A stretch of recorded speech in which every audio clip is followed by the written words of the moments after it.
Did you know Lahori chicken curry isn't just a curry? It's a street food legend straight from the heart of Lahore. Bold spices, fresh tomatoes sizzling away in that hot oil.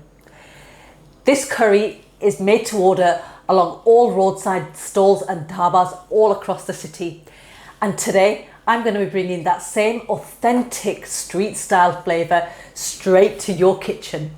I'm Shamsa and welcome to my little kitchen. So the ingredients you're going to need is as follows. I've got here chicken breast fillet which I've cubed into medium-sized pieces. Now traditionally this recipe is made using chicken on the bone, but a lot of the viewers like chicken breast fillet, so I'm sharing this recipe with you using chicken breast fillet.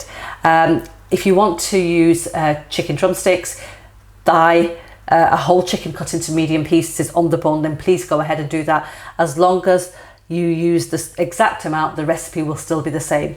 But do remember that chicken on the bone takes slightly longer to cook, so you'll have to adjust the timings. Now I've got here fresh tomatoes. These are vine tomatoes I've just roughly chopped up. I've got oil of my choice, which is coconut. You can use whichever you wish. Here I have yogurt, which is just natural yogurt. And I've got ginger and garlic paste, which I've made, which is fresh ginger and garlic. Again, all the quantities will be listed in the description box, so don't worry. And I've got here some spices. As you can see, 4 ingredients here. This recipe is very simple. And I've got salt, cumin seeds, Kashmiri chilli powder, which is going to add that lovely colour, but a mild heat.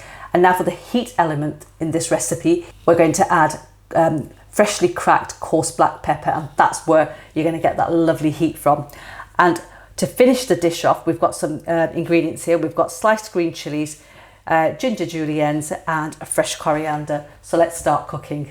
So I've got my pot on the hob. My gas setting is on low, and into that I'm going to add my oil and just allow that to heat up. So when the oil is nice and hot, we're going to add our ginger and garlic and we're going to fry it until we get rid of the rawness, which is about a minute or 2.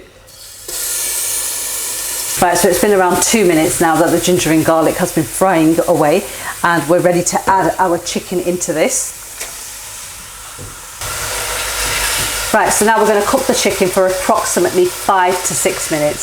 So keep the lid off and just keep moving the chicken around, and after 5 minutes we'll move on to the next stage of the recipe. Right, so it's been 5 minutes that the chicken has been cooking away. Now at this stage we're going to add our tomatoes in. Again, heat setting is still on a medium. Just mix them through. Right, so you want to pop the lid on, and we're going to cook this for approximately 10 to 15 minutes. Now the tomatoes will obviously release their natural juices and break down as well, and that's what you want. And keep the heat setting on a medium and keep stirring it in between that 10 to 15 minute window, and I'll show you what you need to do after that, so I'll see you guys back then. Okay, so the chicken's been cooking away with the tomatoes for approximately 15 minutes, and you can see that the tomatoes have broken down really nicely.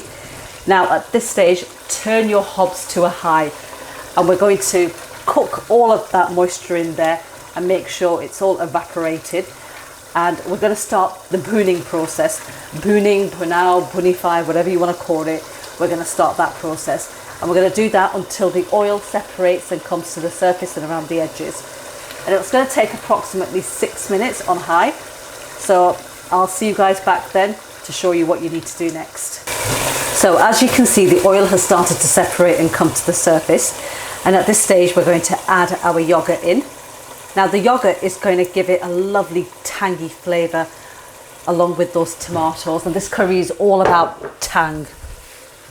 So I've just turned my hob settings down to a low, and I'm just going to mix that in gently. And now I'm going to turn the hob back up again to a medium. I'm also going to add in the green chilies, all the spices, and I'm going to add the ginger juliennes, about half of them. Reserve half for garnishing purposes. And now we're going to cook this for about 6 to 8 minutes on medium heat until the oil separates again for the second time. And after 8 minutes, this is how the curry looks. Oil is perfectly separated and on the surface. And to finish it off, just add some fresh coriander over the top like that, and a few more your ginger juliennes just over the top. And there you have it guys, my authentic style Lahori chicken karahi is ready at home. Now, if you found this video helpful, please make sure you like and share with your family and friends, and let me know in the comments below how you find it. Subscribe to the channel for more recipes like these. Thank you for watching.